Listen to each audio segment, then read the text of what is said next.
retroalimentando todas las participaciones que ustedes dijeron muy oportunamente, vemos que existe aquí prácticamente un dominio total, ¿no? El profesor está feliz desarrollando su contenido, utilizando las herramientas que son clásicas, pero que no podemos decir que son inútiles, ¿no? Nosotros nos hemos educado con nuestro profesor teniendo solamente tiza y pizarra, y probablemente lo hemos hecho muy bien, ¿no? Por otra parte, vemos también que este choque tecnológico que hemos tenido, porque muchos, seamos sinceros, utilizábamos solamente la computadora para realizar nuestro registro de asistencia o de notas para nuestros estudiantes, y entonces como que ya tener que dedicarnos a hacer una educación virtual como que nos estresa, ¿no? Al igual que el monito, como bien lo decían ustedes, es una representación de la molestia que podemos tener los maestros cuando nos sentimos impotentes de no conocer, de no saber. Pero esta es una situación por la cual todos hemos pasado y vamos a seguir pasando, porque como dijeron ya ustedes, la tecnología avanza a pasos tan agigantados que lo que ahora sabemos ya después se actualiza, se cambia y demás. Muy bien, vamos a entrar de lleno a el desarrollo de nuestro contenido del texto académico. Como ustedes ya lo pudieron revisar el texto, este nos habla de nuestra pizarrita, que era pues nuestra amiga fiel de los profesores, y creo que ahora es la compañera añorada, la extrañamos mucho, ¿no? Su inventor es James Phelan, que precisamente es un profesor de geografía. La historia cuenta de que se le asigna o se le atribuye el título de inventor de la pizarra, claro que no fue que lo inventó, pero sí le dio el uso de colgarla en la pared para que desde ahí sus estudiantes puedan visualizar mejor sus explicaciones. Entonces por eso se le otorga el nombre de inventor. Ahora esta una pizarra verde que utiliza tiza, ¿no? Ahora, se considera el inventor de la pizarra blanca ya, con materiales acrílicos, como nosotros le conocemos, a Martin Hayes, que él era un fotógrafo coreano y que básicamente, como todos los inventos, surge de manera como que accidental, ¿no? Entonces él se puso a rayar, por ejemplo, sus negativos, porque es fotógrafo, y se dio cuenta que podía realizar garabatos, pero que después se podía borrar, y entonces ahí estuvo el invento de la pizarra acrílica, aunque si bien él no patentó la idea, de hecho una empresa fue la que se encargó de su comercialización, el que tuvo la idea fue este fotógrafo Martin Hayes. En el 1960 aparecen las pizarras en el mercado, no eran tan populares, como ya lo mencionó su compañero, como que utilizar la tiza nos generaba ciertas alergias a los maestros, pero también a los estudiantes. Por eso se vio la necesidad de que se cambie este uso. Hasta 1990 es cuando recién se populariza el uso de la pizarra. Y ahora, fíjense cómo ha sido la mejor amiga de todos. Ahora, cuando se llega a este estado en el que vivimos actualmente de revolución digital, es precisamente cuando a la educación se le incorpora el uso de dispositivos y herramientas tecnológicas. Primero, el celular solamente nos servía para hablar con otras personas a larga distancia, pero desde que los celulares empezaron a tener una pantalla que era ya muy grande y que además era táctil, entonces imagínense, ya empezaron a utilizarse estos dispositivos como herramientas tecnológicas.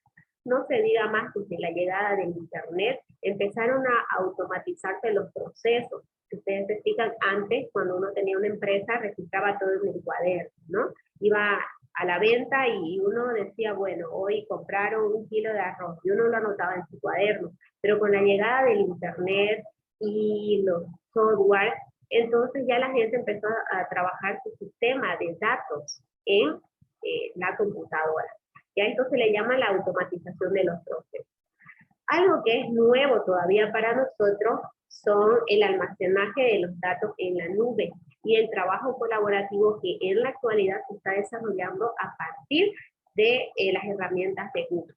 Como les decía, yo tengo la experiencia de ser una educadora Google certificada, y básicamente nosotros trabajamos enfocados en el trabajo colaborativo en los datos en la nube. Entonces ahora es en boga lo más esencial del trabajo en esta época virtual, es el trabajo colaborativo.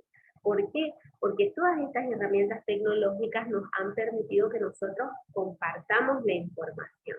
Y ya que nuestro tema habla de pizarras, entonces, fíjense que la revolución digital alcanzó a esta nuestra amiga fiel, que es la pizarra. De digital, interactiva a inteligente. Y una pizarra que nos permite hacer anotaciones, la que teníamos colgada o que precisamente quizás nosotros tenemos en nuestra casa o le hemos utilizado nuestra pizarrita, solamente hacíamos anotaciones, pero cuando ya esta se hizo inteligente, se hizo interactiva, digital, ya nos permite que nosotros todas las anotaciones que tengamos las guardemos, las podamos imprimir, las podamos enviar por correo, y eso es parte del desarrollo tecnológico. Aquí yo les muestro estas tres imágenes que están muy familiarizadas con ustedes. Ahí está la pizarra tradicional, que todos y cada uno de nosotros hemos pasado por estas pizarras, la hemos utilizado. Yo particularmente no tengo la experiencia de haber usado una pizarra digital. Cuando yo estaba en la universidad, lo último que llegó eran estas pizarras digitales. Nuestros módulos, aquí en la Gabriel Fernández Moreno, tenían pizarra digital, pero los maestros nunca lo utilizaron. Tenían ahí los catedráticos su pizarra digital y al lado tenían su pizarra verde, y todo el tiempo usamos la pizarra verde. Y el mayor cambio que tuvimos fue cambiar o reemplazar esta pizarra verde por la pizarra acrílica. Pero por más de que teníamos esta pizarra, no la usamos. Se supone que esta pizarra funciona como una computadora, funcionaba a través de la proyección de imágenes, también podía ser táctil, nos permitía proyectar imágenes y realizar anotaciones a la vez. Sin embargo, no la utilizamos. Yo no sé si alguno de ustedes tiene la experiencia de haber utilizado estas pizarras, particularmente yo no. Y es como que básicamente nosotros de la pizarra tradicional tuvimos que saltar directamente a la pizarra virtual, ¿no? Existen ahora muchas pizarras virtuales, yo aquí les puse solamente estas tres, y estas pizarras precisamente lo que hacen es emular el uso tradicional de una pizarra. Podemos hacer anotaciones, pero ahora es directamente todo en línea, ¿no? Podemos guardar, podemos copiar, podemos editar, podemos enviar y demás. Ese es el avance tecnológico en cuanto a las pizarras. Ahora, vamos a hablar un poco de la educación virtual, ya adentrándonos a las preguntas de la evaluación. Así que, atentos en este punto. ¿Qué es lo que entendemos por educación virtual? Bueno, la tecnología se define como el arte del saber hacer. En otras palabras, la tecnología es la aplicación de los conocimientos científicos. La ciencia es como un conjunto de conocimientos y la tecnología es la aplicación de ese conjunto de conocimientos. Y resulta que se da la educación virtual a partir del uso de la tecnología en la pedagogía. En el siglo XX, el papel predominante al servicio de la educación se dio a través de estas tecnologías. Toda la tecnología en sí se puso al servicio de la educación en cuanto a las metodologías de aprendizaje. Esta educación virtual permite que las actividades de aprendizaje se desarrollen utilizando entornos virtuales. Es decir, que nuestro estudiante puede instruirse solo, sin estar presente y con la presencia del maestro y el estudiante, dándose un apoyo de las TICs. Recordemos que las TIC son las tecnologías de información y de comunicación. Yo recuerdo que hace un poco, unos años atrás, quizás 10, la gran innovación era las TICs, la gran innovación. Entonces decían, yo soy un maestro que ahora utiliza las TICs. ¿Y qué eran las TICs? Ponerles un audio para que escuchen.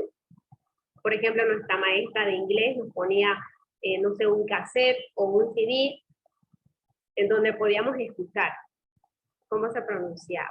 Eso era el uso de las TIC. O de repente nuestro profe de sociales nos ponía la tele para ver un video sobre la guerra, no sé, del Chaco. Eso era el uso de las TIC. Y eso era revolución. Todo el mundo quería ser un profe que utilice las TIC, las tecnologías de información y comunicación. Pero nosotros solamente llegábamos a eso. No había más tecnología en nuestras aulas. Ahora, la educación virtual es proceso de la globalización. Recordemos, quienes tienen formación universitaria, desde hace mucho tiempo que las universidades tienen un campus virtual, ¿no? Un espacio en la red en donde el estudiante puede entrar con su código de usuario, con su contraseña, puede ver sus notas, puede ver sus horarios, puede inscribir materias. Yo recuerdo que eso era la gran novedad. Hace unos, no sé, 15 años, las personas para inscribirse a la universidad tenían que madrugar, hacer cola, correr, tutonear y demás, pero con esta globalización, este impacto mundial que ha tenido la tecnología, hasta nosotros nos renovamos y ahora ya las inscripciones las hacíamos virtualmente, ¿no? Hace un tiempo los exámenes en línea, el hecho de que podías responder un examen y que lo enviabas y te salía la calificación, eso era una gran novedad, ¿no? Y parecía que fuera magia, ¿no? Entonces, es la educación virtual la que está permitiendo que se puedan promover la virtualización en la educación superior. Como les indicaba, en educación superior estamos basados ahora en educación virtual. Tenemos las plataformas educativas, tenemos actividades que quieren promover la participación, y lo que queremos es que haya adquisición de competencias. Cuando hablamos de competencias nos estamos refiriendo a un conjunto de habilidades, de destrezas, de valores, de actitudes que permitan que el profesional se desempeñe de manera eficiente y eficaz en su campo laboral. Y precisamente uno tiene que mejorar sus competencias porque así lo demanda el mercado. Ustedes deben de saberlo. Aquel profesor ahora que no tiene la capacidad de gestionar una plataforma, sigue siendo profesor desde luego, pero como que ya está en desventaja con aquel profesor que también ejerce su carrera, ejerce la docencia, pero que además puede usar estos entornos virtuales. Y lo que hace la diferencia en sí es la habituación. Uno siempre cuando inicia lo hace muy temeroso, pero es solamente el inicio. Entonces, fíjense que aquí estamos desarrollando un concepto importante que va a ser preguntado en el examen, ¿no? Sobre la educación virtual. Nos tiene que quedar claro la definición de qué es la educación virtual. Ahora, seguimos dando las respuestas al examen. Educación 2.0. Cuando ustedes vean el término de educación 2.0, esta hace alusión al acceso a un aula virtual, es decir, es la educación virtual, pero bajo la denominación de educación a distancia. En las universidades, como les decía, en educación superior, la modalidad de educación a distancia ya existía. El estudiante se llevaba los libros, estudiaba en la casa, utilizaba el tiempo que él veía conveniente, estudiaba cuando podía, e iba a la universidad a rendir un examen. Esa era la educación a distancia. Ahora, en la educación 2.0 se incluye el aula virtual. Ya quizás no tiene que llevarse las fotocopias, ahora hay una plataforma en donde está todo el material, así de la misma manera como ustedes lo tienen. Entonces nosotros, ustedes y yo, ahora nos estamos formando en la educación 2.0. es decir, una educación virtual, que trata de superar toda la barrera de distancia. Sobre esta educación 2.0 aparecen tres terminologías en inglés que ahora están de moda. El e-learning, que es aprendiendo en línea. El m-learning, que es el aprendizaje móvil. Y el b-learning, que es el aprendizaje combinado. Entonces, a modo de mnemotecnia, ¿no? L, no sé, acuérdense, el learning siempre es línea, ¿no? La M, móvil, y la B, dos, entonces los dos anteriores, combinados. Más o menos para que nos acordemos, porque es importante que sepamos manejar estos tres conceptos y los sepamos identificar. Entonces, estos tres de aquí, estas tres modalidades de educación 2.0 nos permite la autoformación.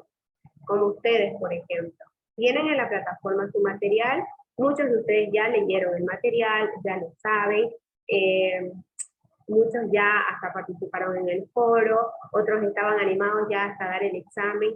¿Por qué? Porque en cuanto a la adquisición de contenido, el estudiante puede formarse solo. Entonces ahí vemos cómo el rol del maestro ha cambiado, porque antes necesitábamos que esté el maestro para que nosotros podamos aprender. Sin embargo, ahora lo que se promueve es el aprendizaje autónomo. Bien, ahí estamos dando respuestas también a las preguntas del examen. Seguimos con la educación virtual. La educación virtual tiene elementos en sí: el aula, la biblioteca y el tutor. Muy importante estos tres aspectos, que se los memorice y los repita. La educación virtual ahora requiere de tres componentes. El aula virtual. El aula virtual viene a reemplazar nuestra aula tradicional. Aula tradicional basada en nuestras paredes, ahora ya es una plataforma, donde va a tener componentes avanzados. Ya va a tener una estructura informática que permite que yo pueda interactuar, de la misma manera como interactuaba quizás de manera presencial. Otro componente, y el segundo, la educación virtual, se basa en la biblioteca virtual. Y es que en esta plataforma que hace de mi aula virtual, yo voy a poder colgar todo el contenido que mi estudiante necesite. Es una biblioteca virtual en el sentido de que tiene libros, pero también tiene enlaces, también tiene videos, no sé, tiene audio, tiene acceso a múltiple información. Entonces, por eso es que se supera a la biblioteca tradicional, que ya desde hace muchos años no era utilizada. Por último, otro componente importante es el tutor virtual. Y resulta que este tutor virtual no es más que un maestro como maestro tradicional, pero tiene que tener ahora competencias adicionales. ¿Qué competencias adicionales es lo que tiene que tener un tutor virtual? Ahora debe ser un diseñador gráfico, debe ser un webmaster, es decir, un gestor de plataformas, e inclusive debe tener una que otra habilidad a nivel técnico. Esas son las competencias adicionales que ahora tiene que tener un tutor virtual. ¿Para qué? Para generar la producción de contenido y el diseño de actividades. Hay algo muy bonito e importante que ahora se ve. Ahora se ve mucho los llamados edutubers, es decir, los profes que tienen su canal de YouTube y se encargan de enseñar su contenido de diferentes formatos. He visto profesores en TikTok, he visto profesores en YouTube, he visto profesores en Facebook. Entonces, lo que antes no se veía, la presencia del maestro, lo que él hacía en sus cuatro paredes se quedaba ahí, ahora, gracias a la educación virtual, se ha salido de ello, porque ahora el profesor diseña su contenido, crea su contenido. De seguro que ustedes han escuchado el término famoso desde el año pasado, cartillas educativas. Y bueno, existen muchos profesores que dicen, no me gusta trabajar, desde siempre dijeron, no me gusta trabajar con tal texto, porque este texto avanza cosas que son relevantes, propone actividades muy complejas. Entonces, ¿qué hacía el profesor? seleccionaba su propio contenido. Precisamente eso es lo que ahora también hace el tutor virtual. Selecciona su contenido, crea su propio contenido para darle a sus estudiantes, porque el profesor sabe qué es lo que sus estudiantes necesitan. Entonces, en qué aspectos le cuesta más a los estudiantes aprender, y por eso es que adapta su creación de contenido a las necesidades de sus estudiantes. Entonces, fíjense que no nos olvidemos de estos tres aspectos de la educación virtual. Continuamos. Ahora, el texto académico nos hace distinción entre contenidista y tutor. Y esto es muy importante que sepamos distinguir cuál es cuál. Ahora, el nombre de contenidista está relacionado a contenido. Entonces, el contenidista es aquel experto que se ha encargado de diseñar los contenidos. ¿Contenidos de qué? Contenidos de asignaturas específicas. Y cada contenido tiene su actividad. Y además de eso, tiene una selección bibliográfica. Es decir, el contenidista tiene que hacer una revisión de las fuentes, determinar qué fuente habla de temas que son importantes, lo hace de una manera sencilla para poder crear el contenido de una asignatura. Además, el contenidista propone evaluaciones y también crea recursos didácticos para que se puedan utilizar. El hecho es que este contenidista ahora tiene que crear recursos virtuales. ¿Bien? Si ustedes se fijan, este rol del contenidista lo hacen los maestros. Los maestros eligen los contenidos de una lista de contenidos que nosotros conocemos como el currículo base. Entonces, todo maestro, cuando se gradúa, le dan una lista, o uno se busca la lista de contenidos con respecto al tema, y lo que uno hace es hacer una priorización de esos contenidos, y cada contenido le propone actividades importantes. Siempre el contenido lo saca de un libro, no lo saca de la cabeza, ¿no? Y ese libro es la información bibliográfica. Y también el maestro, luego de avanzar un contenido, pues tiene que proponer evaluaciones. La novedad ahora es que los recursos didácticos que se proponen tienen que ser virtuales. Entonces, ¿cuál es la función de este contenidista? Es elaborar material, editar el material, seleccionar el material y transformar los recursos que antes eran físicos, ahora los tiene que transformar en virtuales. Por eso es que valida los recursos de acuerdo al procedimiento. Entonces, yo soy maestra de filosofía. No podría decirle al maestro de lenguaje utilizar tal material, porque no me compete, no tengo la competencia, y además es el maestro de la materia, de la asignatura, quien ve y decide qué procedimientos son los adecuados. Entonces, que nos quede claro qué es lo que hace un contenido, que también es pregunta de examen. Ahora, ¿qué es lo que hace un tutor? Y aquí es donde entramos todos.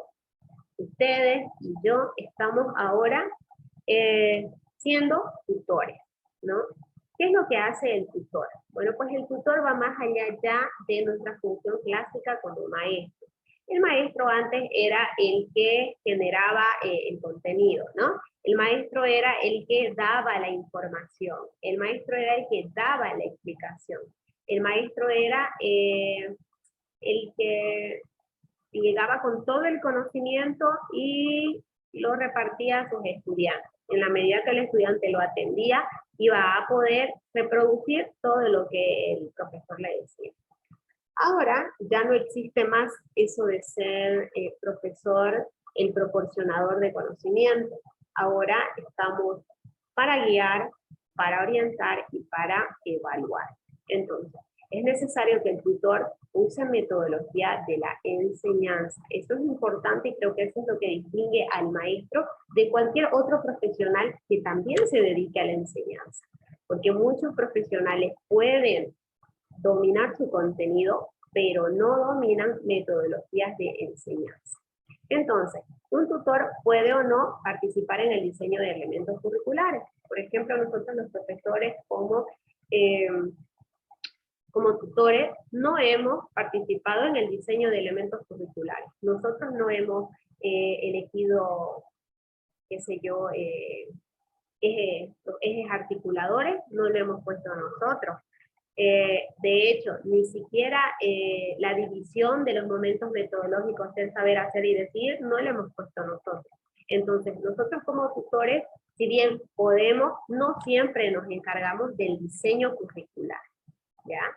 Aunque sí podemos tener una reorientación del diseño y podemos nosotros elegir elementos que vamos a trabajar. Aparte de eso, hay algo importante que se debe sentir más en esta época, y es esa calidez que tiene que tener el tutor. Tiene que dar la bienvenida a sus estudiantes, tiene que alentarlos, motivarlos y además supervisar el progreso.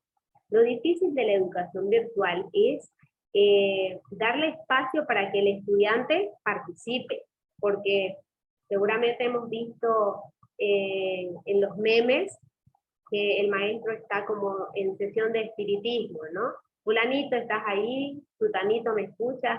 Entonces, fíjense que es difícil generar ese ambiente en el que el estudiante se sienta tranquilo de poder participar. Y eso es lo que se tiene que tratar de lograr cuando uno desempeña su función como tutor. Les decía, entonces, existen nuevos roles y nuevas competencias. Y todo va a depender de cuál sea nuestra actitud como maestros. Aquí, por ejemplo, vemos una imagen donde la maestra no sabe en realidad ni su propio contenido y se basaba en el libro, ¿no? En el libro que le daba las respuestas. Y de repente lo perdió y ya no sabía qué hacer. Más o menos ese desequilibrio es el que ahora tenemos con respecto a la tecnología. No sabemos cómo usarla, o sabemos y aún estamos temerosos porque recién estamos iniciando en esto. Por tanto, dentro de nuestras nuevas competencias se incluye a nuestra labor el ser más profesionales, más creativos, más exigentes. El maestro orador ya no debe existir, el maestro instructor ya no debe existir, sino que el maestro ahora tiene que asesorar, tiene que orientar, facilitar y ser un mediador. Conocer la capacidad de los estudiantes, evaluar los recursos y crear materiales. Ahora, fíjense, esta es una imagen que tiende a reflejar los nuevos roles de las competencias. Bien, vamos a irnos rápidamente a cuáles son los roles. Y en esta última parte, quisiera nuevamente la participación de ustedes. ¿Qué es lo que le denotan estas imágenes? Noches, tal vez en la imagen refleja una reflexión, se podría decir, ¿no? Que se veía esta falencia de los profesores, los docentes, también de los estudiantes que no sabían, que no tenían ni idea tal vez de manejar o no se defendían tanto, ¿no? A comparación de este año 2000, de la gestión pasada y de este año 2021, se ve un gran cambio, ya que hay muchos docentes, muchos estudiantes que han sacado el máximo provecho de los medios tecnológicos que tenemos. Ya pueden hacer muchas cosas, pueden crear su propio material para poder facilitar la clase. Eso se puede apreciar, bueno, desde mi punto de vista, Licen, gracias. Muy bien, ¿cuál es su nombre? Bien, ¿cuál es su nombre? Belén Eloísa Aruli. Ya, muy bien. Ya, muy bien. Sí, Licen, también quería hablar. Claro, adelante. Claro, adelante. Bien, en la imagen podemos apreciar dos tipos de maestros, ¿no?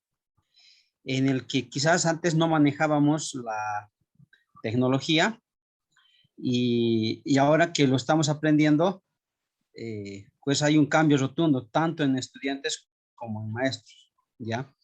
Quizás antes teníamos nosotros el poder, la potestad, la autoridad, ¿no? Ahora se ve que hemos perdido.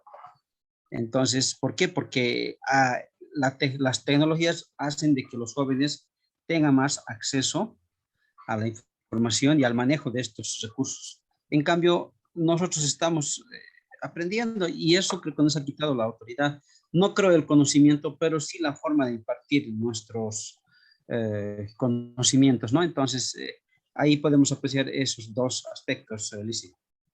Muy bien. Janet tiene la mano levantada. Sí, Licen, bueno, yo veo dos casos que realmente son reales porque conozco colegas que realmente les ha pasado eso, que cuando eran las clases de manera presencial, sí, efectivamente, poco o nada tal vez tomaban o daban importancia al tema del uso de tecnologías. Y cuando se vino la pandemia, todos a la fuerza, se podría decir, tuvieron que aprender. Y muchos de ellos incluso se sorprendieron de las capacidades de uno mismo que puede tener, que de tal vez empezar desde cero en el uso del manejo de tecnologías, llegaron a dar incluso capacitaciones a sus propios colegas. Hay casos, la verdad es que yo conozco varios, y es así. Bueno, el lado positivo tal vez del tema de la pandemia que ha hecho que la educación de manera general en Bolivia pueda avanzar en el ámbito tecnológico. Muy bien. Jenson, la palabra. Ya, Licen. gracias, Licen. Bueno, Licen. en cuanto a las imágenes que muestra aquí, bueno, dice el profe en 2019, podemos ver claramente de que estábamos muy pobres en cuanto a tecnología, ¿no? Bueno, ahora en cuanto a la segunda imagen que tenemos, que dice profe, en 2020 podemos ver que estamos bastante fuertes en cuanto a ese aspecto de la tecnología, ya que tenemos un montón de, se podría decir, instrumentos, programas que nos ayudan a impartir lo que queramos compartir a nuestros estudiantes. Muy bien. Saratiel, muy bien. La palabra, Licen. De igual forma quisiera expresar mi criterio respecto a los dibujos en el que menciona profesores antes y profesores ahora. Obviamente el profesor de antes se evidenciaba con cierta capacidad, competencia, habilidad, dominio en sus aulas presenciales. A diferencia en la actualidad, nos vemos prácticamente tal cual usted se puede visualizar en la imagen. Nos sentimos tan pequeños. Tal vez nuestros estudiantes se sienten como esos osos, porque ellos son tan flexibles para dominar ciertos recursos o herramientas tecnológicas. Entonces, realmente yo creo que un porcentaje de los docentes en Bolivia todavía no estamos en esa situación, en la situación en el que ahora ya, quiera ser o no, nuestras capacidades o nuestras competencias que podíamos demostrar en las aulas presenciales no es lo mismo, no podemos demostrar esas mismas competencias en las aulas virtuales. ¿Por qué? Porque todavía carecemos de ciertos dominios, estamos experimentando, estamos navegando, etcétera. Sin embargo, hay que aprovechar, bueno, estos cursos, estas actualizaciones que están a disposición para todos los docentes. Eso le dicen, gracias. Muy bien. ¿Alguien más? Tenemos 3 minutos antes de que se corte y volvemos a entrar.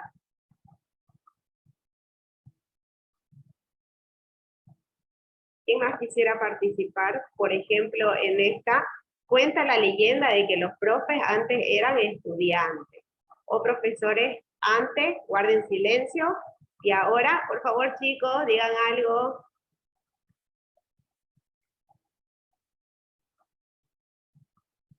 ¿Quién se anima? Una última opinión. Dicen... Adelante. Adelante. Ya, gracias. Bueno, en cuanto a esas imágenes que tenemos al lado derecho, bueno, pueden ver claramente, yo pude evidenciar esto durante las prácticas. Por ejemplo, bueno, los estudiantes serían, ¿no? En cuanto a eso que guardan silencio. Bueno, antes decíamos guarden silencio. Nosotros nos sentíamos fuertes, ¿no? que bueno, eso, bueno, pude notar cuando era estudiante en mi escuela. Incluso nos castigaban, ¿ves?